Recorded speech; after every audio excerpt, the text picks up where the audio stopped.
بسم الله الرحمن الرحيم.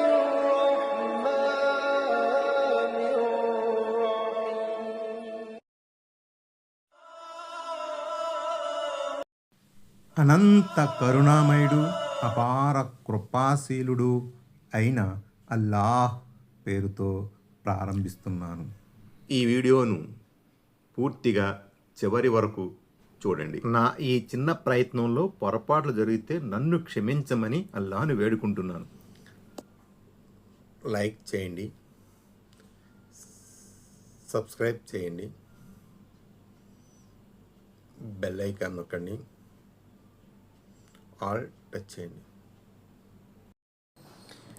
آية نمبر 84. فقاتل في سبيل الله لا تكلف إلا نفسك وحرض المؤمنين عسى الله أن يكف بأس الذين كفروا والله أشد بأسا وأشد تنكيلا. ఆయత్ నంబర్ 84. కనుక నీవు అల్లాహ్ మార్గంలో యుద్ధం చెయ్యి, నీవు నీ స్వయానికి మాత్రమే బాధ్యుడవు. అయితే విశ్వసించిన వారిని యుద్ధం చేయమని ప్రేరేపిస్తూ ఉండు. త్వరలో అల్లాహ్ అవిశ్వాసుల యుద్ధాన్ని ఆపివేయవచ్చు. అల్లాహ్ అందరికంటే గొప్ప శక్తి గలవాడు, శిక్షించడంలో కూడా చాలా కఠినుడు. آية نمبر 85. من يشفع شفاعة حسنة يكن له نصيب منها ومن يشفع شفاعة سيئة يكن له كفل منها وكان الله على كل شيء مقيتا. ఆయత్ నంబర్ 85. ఎవరైనా ఒక మంచి పని కోసం సిఫార్సు చేస్తే అతనికి అందులో కొంత భాగం లభిస్తుంది. మరెవరైనా ఒక చెడు పని కోసం సిఫార్సు చేస్తే ఆ పాపంలో అతనికి వాటా ఉంటుంది. అల్లాహ్ అన్నింటిపై అదుపు అజమాయిషీ కలవాడు.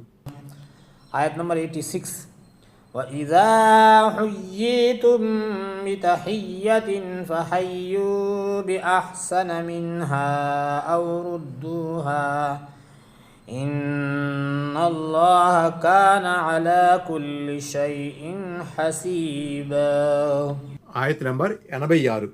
ఎవరైనా మీకు సలాం చేసినప్పుడు మీరు అంతకంటే ఉత్తమ రీతిలో జవాబు ఇవ్వండి, లేదా కనీసం అదే విధంగానైనా చెప్పండి. నిశ్చయముగా అల్లాహ్ ప్రతి దానికి లెక్క తీసుకుంటాడు. 117. అరబీలో తహియ్యతున్ అని ఉంది, అంటే దీర్ఘాయుషు ప్రసాదించమని ప్రార్థించడం, దీవించడం అని భావం. అయితే ఇక్కడ ఈ పదం సలాం చేయడం అన్న భావంలో ఉపయోగించబడింది. ఫతహుల్ ఖదీర్. అత్యుత్తమ రీతిలో జవాబు ఇవ్వాలనే మాటకు హదీస్ ప్రకారం వివరణ ఏమిటంటే, అస్సలాము అలైకుం అని ఎవరైనా అంటే బదులు పలికేటప్పుడు వ అలైకుం అస్సలాం వ రహమతుల్లాహ్ అని అనాలి. అస్సలాము అలైకుం వ రహమతుల్లాహ్ అని ఎవరైనా సలాం చేస్తే వ అలైకుం అస్సలాం వ రహమతుల్లాహి వ బరకాతుహు అని ప్రతి సలాం చేయాలి. కానీ ఎవరైనా అస్సలాము అలైకుం వ రహమతుల్లాహి వ బరకాతు అంటూ సలాం చేశారనుకోండి, అప్పుడు అదనపు పదాలేమీ చేర్చకుండానే ప్రతి సలాం చేయాలి. ఇబ్నే కసీర్.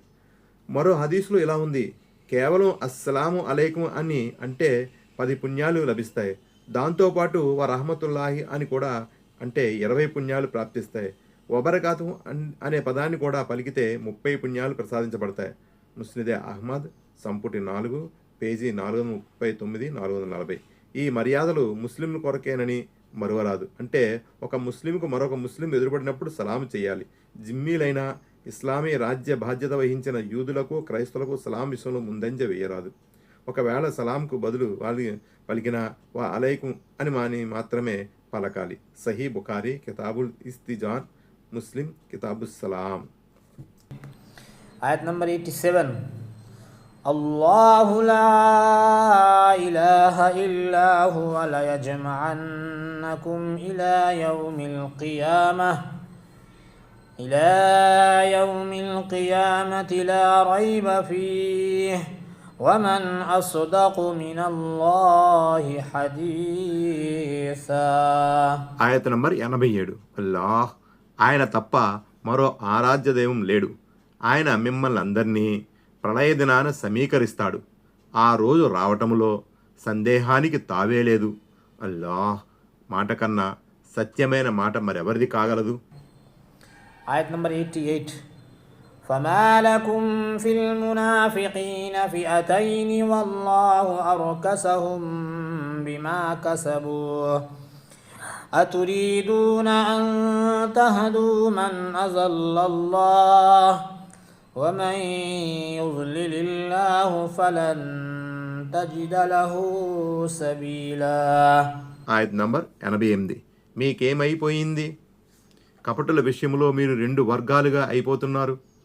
వాస్తవానికి వారి స్వయంకృతాల మూలంగా అల్లాహ్ వారిని వెనక్కి మరలించాడు. ఏమిటి? అల్లాహ్ సన్మార్గం నుంచి తప్పించిన వారిని మీరు సన్మార్గానికి తీసుకురాదలుస్తున్నారా? అల్లాహ్ అపమార్గం పట్టించిన వారి కోసం నీవు ఎన్నటికీ ఏ మార్గము కనుగొనలేవు సుమా. 118. అంటే కపటుల వ్యవహారములో అసలు మీ మధ్య ద్వంద్వాభిప్రాయానికి తావు కలగకుండా ఉండాల్సింది. ఇక్కడ కపటులంటే ఉహుద్ యుద్ధ సందర్భంగా మదీనా నుంచి కొంత దూరం వచ్చి తమ మాటకు విలువ ఇవ్వలేదన్న సాకుతో మార్గం మధ్యం నుంచే వెనక్కి తిరిగిన వారిని భావం. బుఖారీ, ముస్లిం. ఈ కపటుల విషయంలో ముస్లింల మధ్య రెండు వర్గాలు ఏర్పడ్డాయి. వారిలో ఒక వర్గం వారు కపటులతో సైతం యుద్ధం చేయాలని కోరగా, రెండో వర్గం వారు పరిస్థితుల స్వరూపం దృష్ట్యా అలా చేయడం సముచితం కాదని అభిప్రాయపడ్డారు. 119. కసబు అంటే వారు చేజేతులా మూటకట్టుకున్న పాపము అని అర్థం. అంటే దైవ ప్రవక్త సల్లల్లాహు అలైహి వసల్లం ఎడల వాళ్ళ వైరవకిరి మరియు ధర్మయుద్ధం పట్ల వైముఖ్య ధోరణి అని భావం. అర్ కసహుం అనగా వెనక్కి మరలించటం. అంటే ఏ తిరస్కారము మార్గ విహీనతల్లో నుంచి వారు వచ్చారో మళ్ళీ అందులోకే వారిని నెట్టివేశాడు. లేక వారి తిరస్కారం మార్గ విహీనత మూలంగా వారిని వినాశం పాలు చేశాడని కూడా దాని భావం కావచ్చు. 120. నిరంతర ధిక్కార వైఖరి, వైర స్వభావము మూలంగా అల్లాహ్ ఎవరి హృదయాలకైతే సీలు వేస్తాడో వారికి ఇక ఎవరూ సన్మార్గం చూపలేరు.